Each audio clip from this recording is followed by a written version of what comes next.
A new poll from the Washington Post shows Joe Biden in a hypothetical matchup between Biden and Trump, and Biden and DeSantis shows Joe Biden trailing by a lot. A lot of conservatives are very excited about this poll. They think it's very encouraging. They think it is a foreshadowing of what's to come in 2024. And I regret to tell you that I have a very contrarian view about this poll. I don't think conservatives should get excited for it or about it. And I'm going to tell you why today. We're also going to talk about a new bombshell video that has surfaced in the Jordan Neely subway chokehold saga. So this is a very piecemeal story that we've been covering all week and a little bit last week, where Jordan Neely, who is a mentally deranged individual who had been arrested over 40 times, was in an altercation with a former Marine vet on the subway because Jordan Neely was threatening people and acting very hostile. And during this altercation, Jordan Neely died. Now, the left wants to make you think that Jordan Neely was murdered by a white person who killed Neely just because Neely had black skin, but literally none of the evidence points to those facts. There is no evidence that that is true in any way, shape, or form. And now a new video further exonerates this Marine vet, and we're going to show you that video today. Also, Ana Navarro of The View, perhaps the queen of bad takes, is recycling a talking point that I want to bring to your attention because this is a new talking point the left has begun to use just in the course of the last 6 months or so, but it is becoming one of their go-to talking points to gaslight you and me when it comes to events like this. So we're going to talk about that and learn how to debunk it. And of course, we're going to talk about Chelsea Clinton and her crazy new vaccine plan. In fact, that is how we're going to start the show. So let's get to it.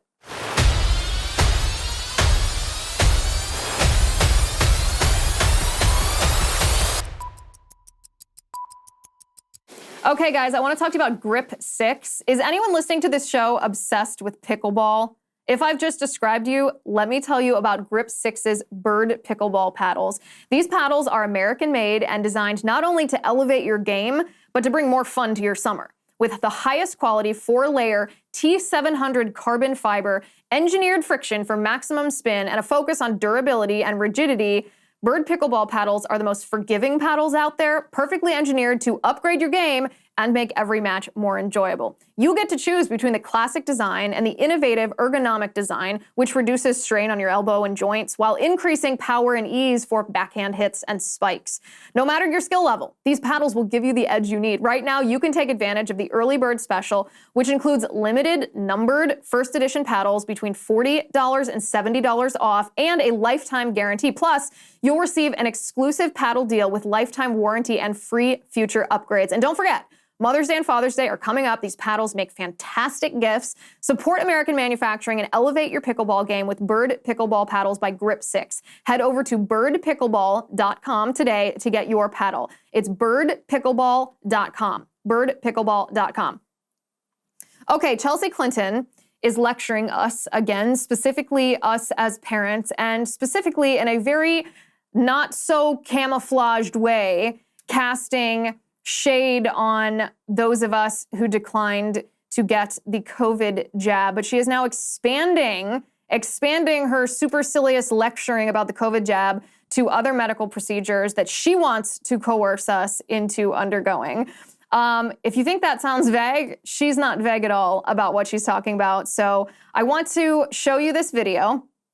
This is Chelsea Clinton talking about vaccinating your baby. Take a look at this. I do think, though, when you ask about the role of public-private partnerships kind of after the last few years, I think we spend so much time, understandably, focused on the mRNA vaccines and technologies. I spend a lot of time thinking about the really unfortunate, to try to use a not too judgmental word, kind of rise in not only kind of vaccine hesitancy and questioning, but outright kind of rejection of vaccines and of kind of science and the scientific kind of process, and also too often on our scientists, our epidemiologists, our frontline healthcare workers. And so I do think we need to have a much more robust conversation and sense of urgency, because I think we are less prepared today than we were arguably in January of 2020, partly because of the kind of lack of trust and confidence in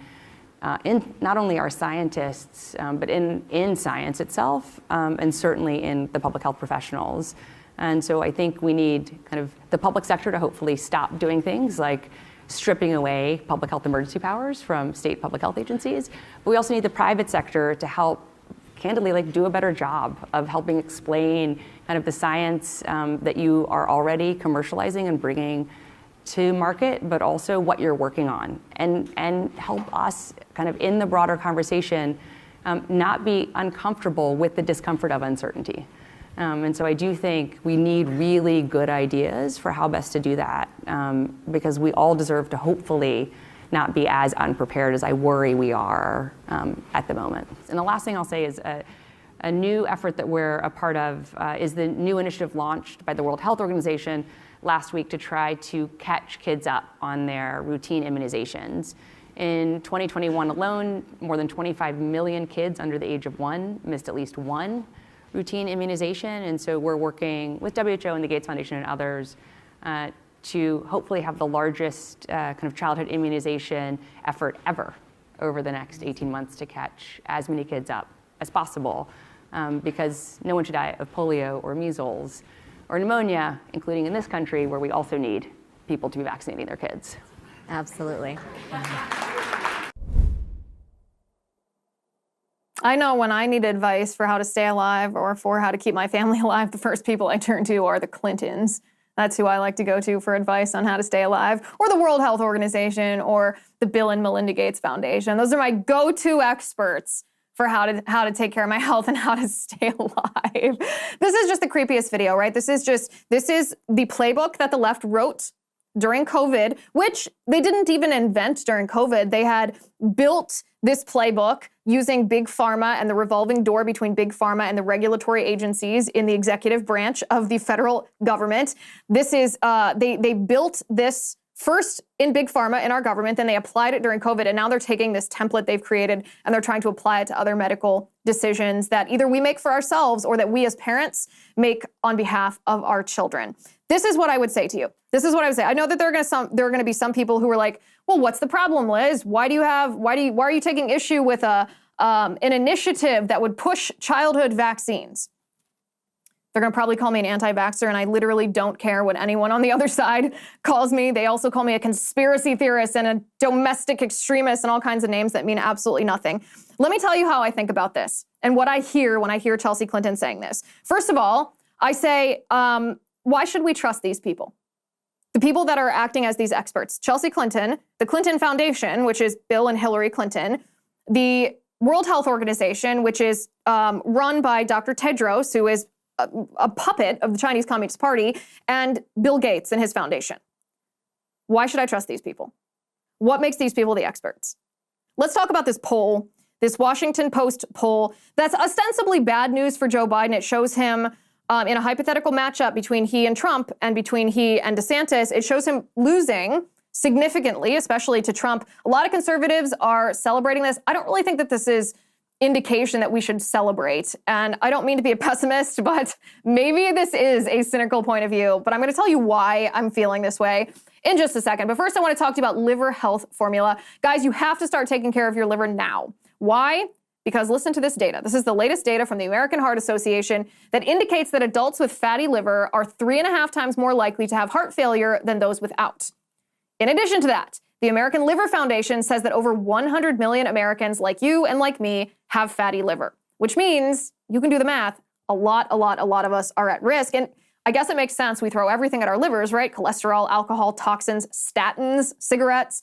That's why so many of us have a sluggish, fatty liver that makes us gain weight and lose energy. For decades now, your liver helped you with over 500 key functions every day. It is now time for you to help your liver. I highly recommend Liver Health Formula. It's an all-natural supplement. It contains 12 clinically proven botanicals that help recharge and protect your liver. It's manufactured right here in the USA and approved by American doctors. You can try Liver Health Formula and receive a free bottle of nano-powered omega-3 to keep your heart healthy too.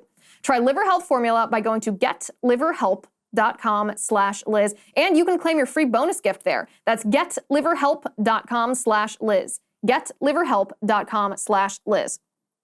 Okay, so let's walk through this poll from the Washington Post first. We'll discuss what it says, and then we'll analyze whether this is a good sign for Republicans leading into the 2024 presidential election cycle or not. A lot of conservatives think this is a good sign. I'm not so sure for some reasons we'll analyze shortly. But this is what the poll says. We're going to show it to you on the screen, and I'll read it for anybody who's listening. The first question in this poll is, would you like the Democratic Party to nominate Biden to run for a second term as president in 2024, or would you like the Democratic Party to nominate someone other than Biden as its candidate for president? Among Democrat-leaning adults, 36% said nominate Biden, while 58% said nominate someone else. Identifying Democrats, it was 47 to 47, so equally divided. That's a pretty significant number right there to see half of the Democrat voting base does not want the incumbent to run again. And then independents who lean Democratic, only 17% want Biden to run again in 2024, while 77% do not. That, I think, is actually the most significant number right there, because it actually is independents who swing one way or the other. That's why they call themselves independents, that oftentimes determine the outcome of a presidential election. It doesn't mean that these independents would necessarily vote for a Republican, but it does mean these are the people that won't vote in an election if they don't personally like, if they don't feel a connection to one of the candidates. They're totally fine with not voting at all. So the fact that only 17%, that's less than 2 out of 10 independents who lean Democrat want Biden, but 77, almost 8 out of 10 don't want Biden. That's pretty significant. So the next question is, do you approve or disapprove of the way Joe Biden is handling his job as president? Only 36% of people say they approve. 56% of people say they disapprove.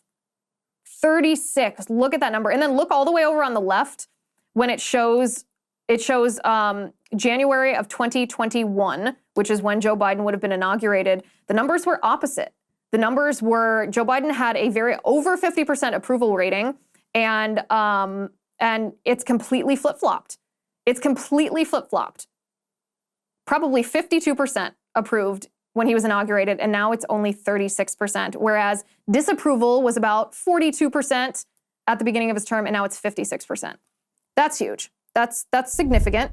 And I know I said I was going to be a contrarian on this, and it's not because these numbers aren't significant. It is interesting to watch the trajectory, but there's more factors here at play than just people's feelings on a poll about the president of the United States. So the next question is, who do you think did a better job handling the economy? Donald Trump when he was president, or Joe Biden during his presidency so far? 54% of people said Donald Trump, only 36% said Joe Biden.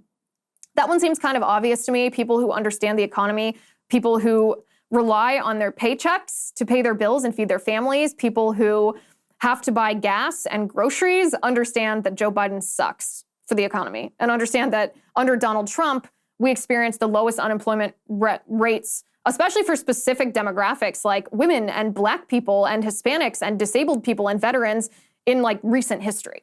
So this one seems pretty obvious to me. The next question is, do you think that Biden or Trump is honest and trustworthy? 41% said Biden, 33% said Trump. Has the mental sharpness it takes to serve effectively as president?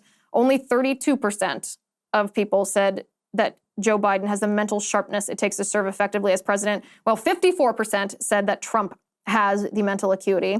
Is in good enough physical health to serve effectively as president? Only 33% said that Joe Biden passes that bar, while 64% said that Trump is physically fit enough to serve effectively as president. This is one of the areas that I'm very contrarian about. I don't think that this question impacts people's decision whether they're going to vote for Joe Biden or not vote for Joe Biden at all. I don't think that there is a statistically significant number of Democrats who walk into the polling booth or fill out their universal mail-in ballot and give it to the ballot harvester who drops it at the round-the-clock unmanned drop box. I don't think there are Democrats who say, you know what? I like what Joe Biden does. I like his ideology. I like his politics. But you know what? He stutters a lot. He stumbles a lot. He seems totally out of it. So, I'm going to vote for the Republican instead.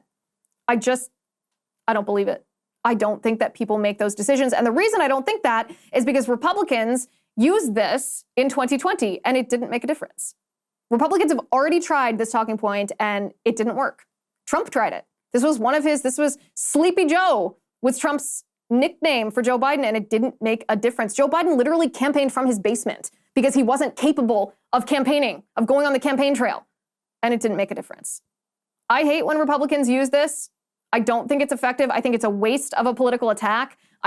It's true, of course, it's objectively true, but sometimes things are objectively true and they are still not effective accusations or effective political tools, effective narratives to change someone's mind about who they vote for.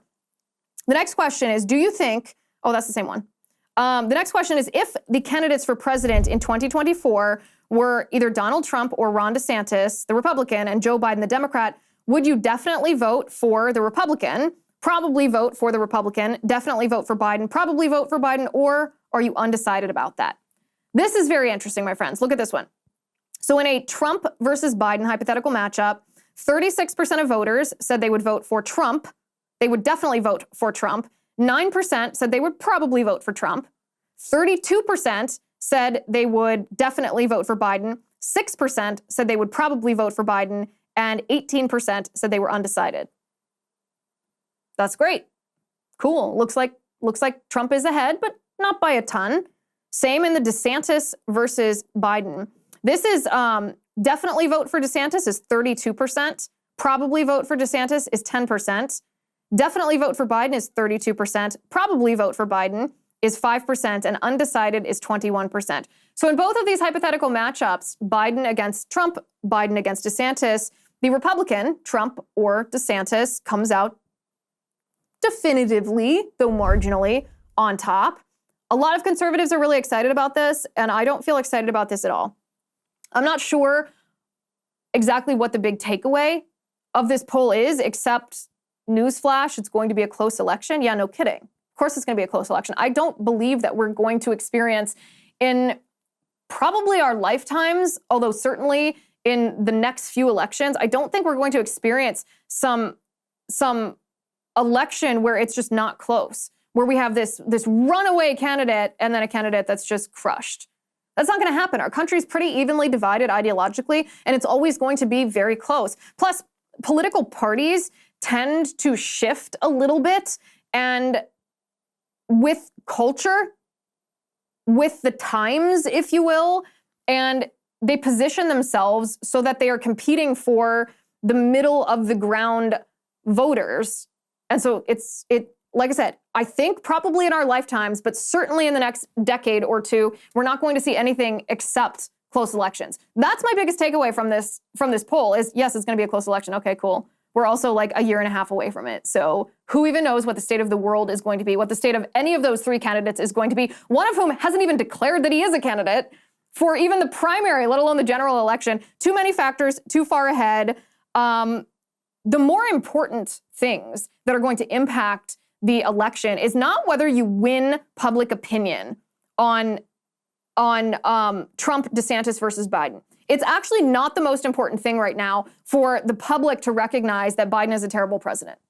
It's not the most effective thing to simply convince people that Biden has made their wages go down and their cost of living go up, that he has gotten us into this forever war, again, Ukraine versus Russia, that he has presided over this crisis, this impending crisis at the border, that he sacrificed Afghanistan back to the Taliban and lost over a dozen American lives. Like, we all know this.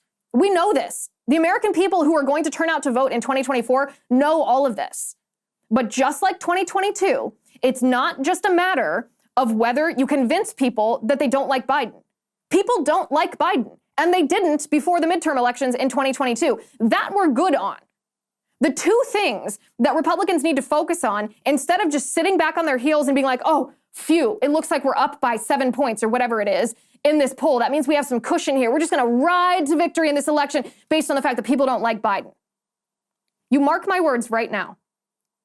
If Republicans do that, if Republicans sit back and count on just voter dissatisfaction with Biden as the number one reason why they think they're going to win in 2024, Republicans will lose in 2024.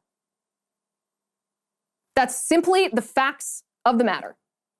Just because a voter, and this is something that Republicans from top to bottom don't recognize, because we reject the false allegations of the left, which we should.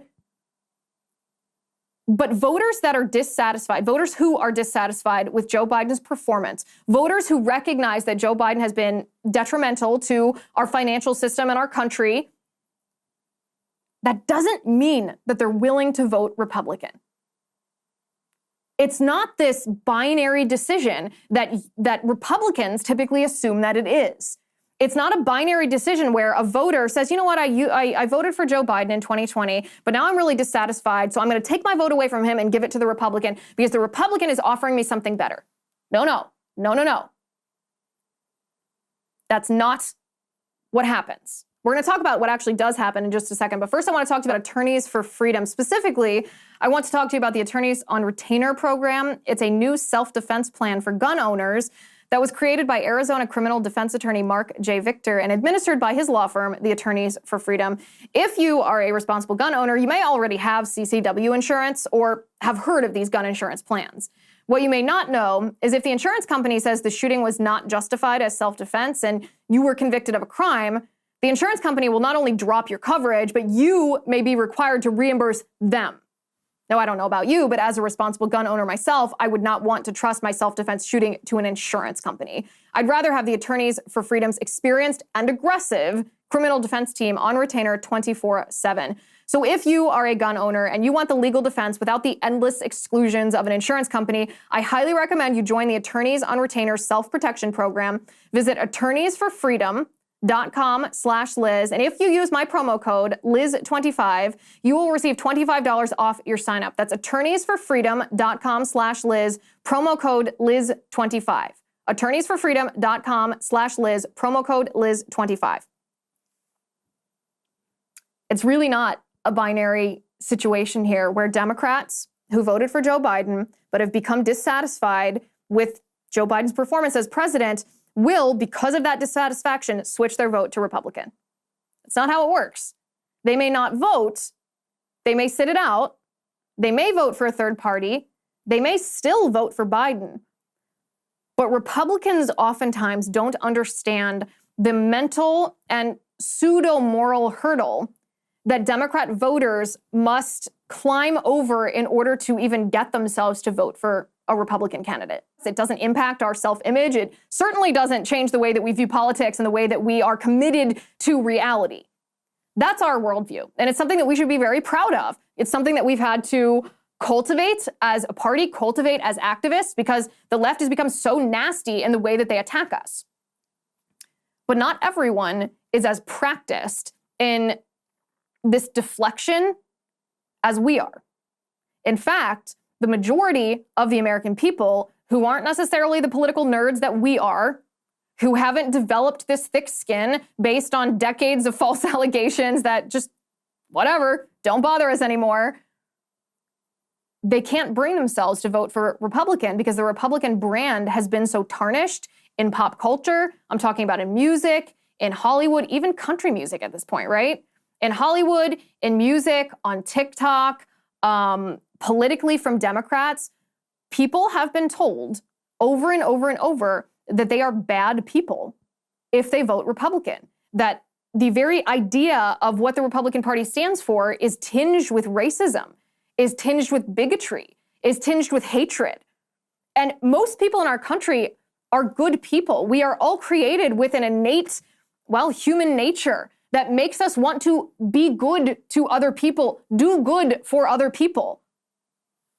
And so the idea of joining a coalition or casting a vote for a party that they've been told over and over and over and over is bad for reasons that are specific. Not just Republicans are bad, but Republicans are racist. They perpetuate white supremacy. They're bigoted. They hate gay people. These things impact human nature, impact people's ability to transfer that vote from Biden, even though they're dissatisfied with Biden, and cast that vote for a Republican instead. And Republicans from the top, I'm talking the RNC and elected members of Congress, elected members of the Senate, all of the super PACs that fund advertisements and initiatives, think tanks, activist organizations, nonprofits, whatever you want to call this enormous Republican apparatus, don't recognize that voters are not simply engaging in this binary choice where if we can just convince them that they're not satisfied with Joe Biden, that it'll flip it right over to Donald Trump. That's not the way it works unless we engage in an aggressive PR campaign that rebrands Republican values as the reality that they are, which is not bigoted, not hateful, not homophobic, not racist, none of that. It values human life. It elevates human prosperity. It promotes human flourishing. It's inclusive, like the melting pot our country was intended to be. Unless we meet people where they are, actually listen to them and say, tell me what you believe, what you value, and let me then help guide you to apply those principles to a party that, let me tell you, isn't the same as what you've been told, then we're never going to win. So this is the root of my cynicism about this poll, is I don't think it's just a matter of changing people's minds, changing public opinion on Donald Trump or against Joe Biden. I think we have a lot of work to do to build up voting, get out the vote apparatuses that match the left, even if we don't agree with the fact that the left has changed it from voting day to voting season. It doesn't matter. We have to compete in voting season right now, or we're never going to be able to restore voting day. And we have to combat the branding of Republicans as extremists, or else it doesn't matter if people are turned against Joe Biden. They're still willing to suffer what Joe Biden has caused them to suffer versus them personally suffering being called racists and bigots and homophobes and hateful extremists. Again, the root of my cynicism. I also want to show you a video. This Jordan Neely subway death is this piecemeal story that we've been following for the last few days, this week and late last week. Jordan Neely was a mentally ill man who engaged in an altercation with a Marine Corps veteran who happened to be white. Their skin color should not be pertinent to this story because there's absolutely zero evidence that racial animus played any role in this altercation. But the left, of course, always wants to insert race into everything. So Jordan Neely lost his life in the course of this altercation with this Marine Corps vet. Black Lives Matter and the left are oddly blaming police, even though police had nothing to do with this. But they are accusing this Marine Corps vet of murdering Jordan Neely and murdering him because he was a black man. However, more video has surfaced of this altercation and the immediate aftermath. And I want to show you this because what you will see in this video, the audio is not perfectly clear, so I am going to narrate to you what's happening in this video. So Matt, you can go ahead and start playing this. But what you're going to see is the end of this altercation when Jordan Neely is laying on the floor of the subway and the Marine Corps vet is standing up from where he had restrained Jordan Neely along with several other passengers on the floor. What they do, as you can see in this video, is they put him in recovery position. Anybody who's worked as a first responder in the military, in the medical field, knows what recovery position is. It's the position that you put someone in if they fainted, if they have lost consciousness, if they have had a heart attack, or I suppose not a heart attack, you would try to render some other type of aid.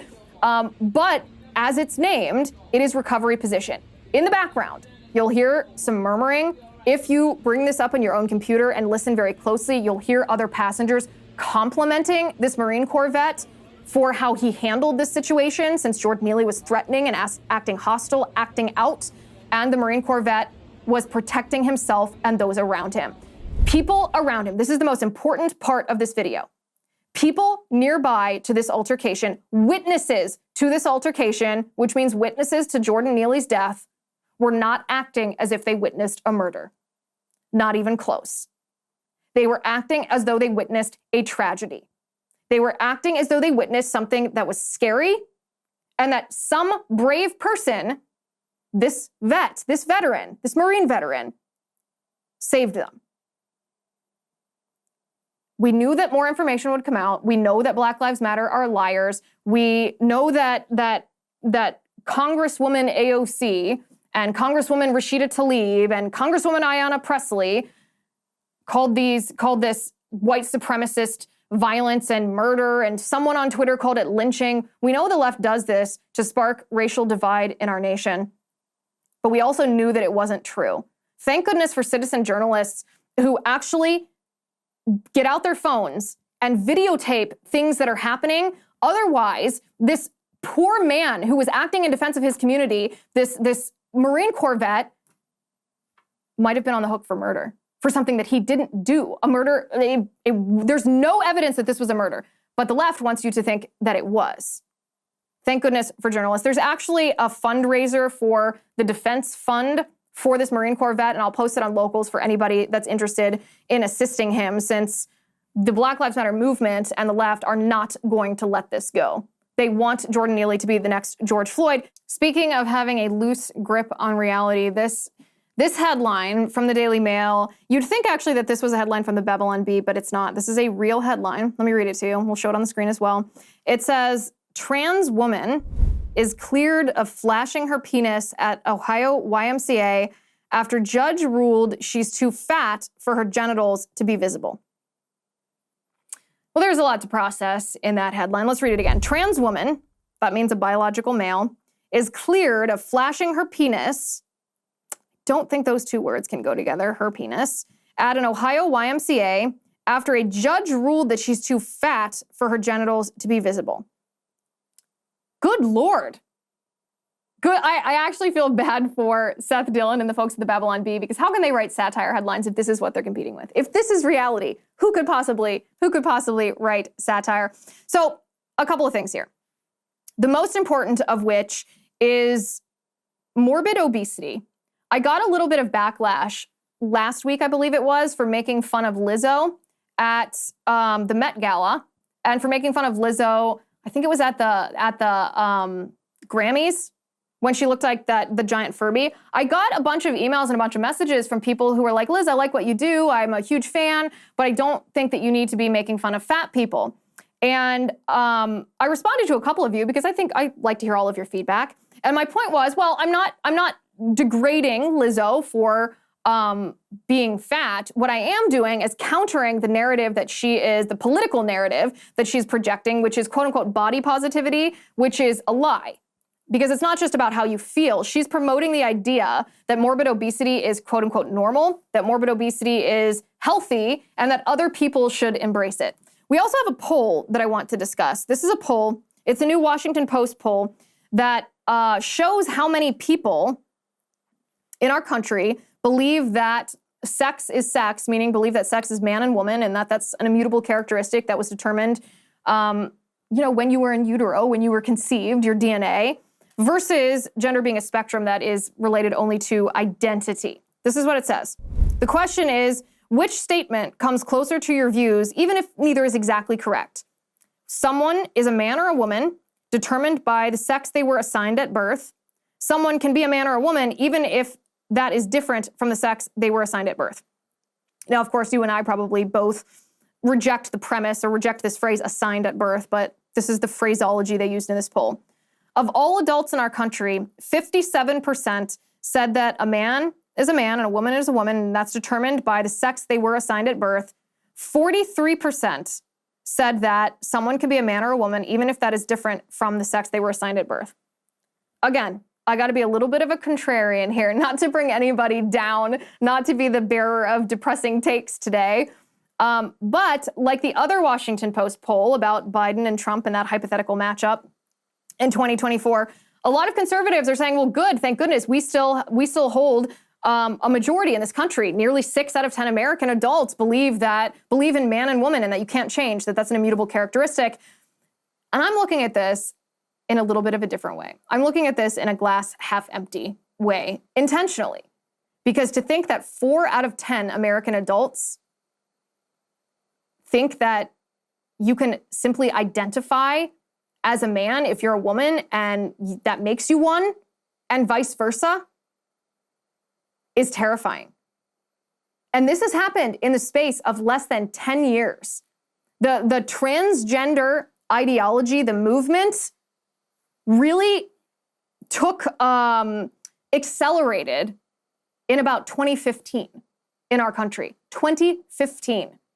Because I remember talking about this in 2016, 2017, and I was still on the outskirts of what conservatives would talk about when I was talking about it.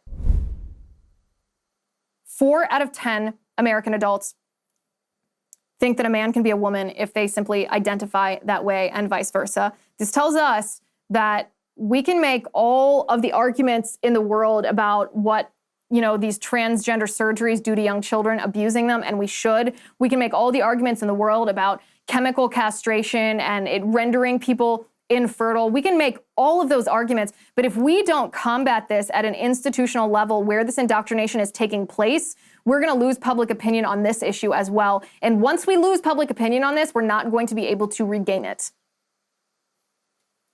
This is one of the issues against which I am judging any candidate running for any seat in government at any level in 2024. If you are not based on this issue, if you are not willing to talk about this issue, if you do not understand the threat of this issue against our country, the threat that this issue is posing to our country, then you're not qualified to serve in office. Fortunately, so far, our Republican candidates seem pretty good, but I can't end this show on a positive, cheery, optimistic note after giving you so many pessimistic takes. So you will have to do with that. Thank you for watching today. Thank you for listening. I'm Liz Wheeler. This is The Liz Wheeler Show.